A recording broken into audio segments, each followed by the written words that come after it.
When we had the Africa Climate Summit, the biggest conversation that was in that climate summit is about climate finance.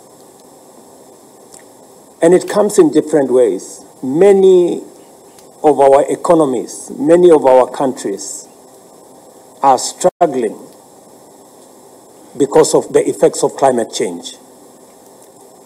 Many countries are spending more mitigating the effects of climate change, whether it is drought, whether it is floods, whether it is mudslides.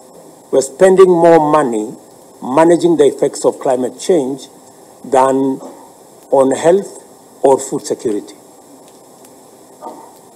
And to be able to manage the balance between what you are spending on climate change and what you are spending on social service, it is necessary for us to work on climate financing. How do we reform the international financial architecture that was fashioned before the advent of climate change?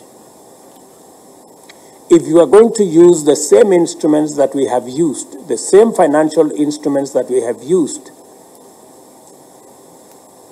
designed for a different purpose at a different time, we will not be able to manage the competing financial requirements of our budgets, especially in the context of what we have to spend on managing climate change.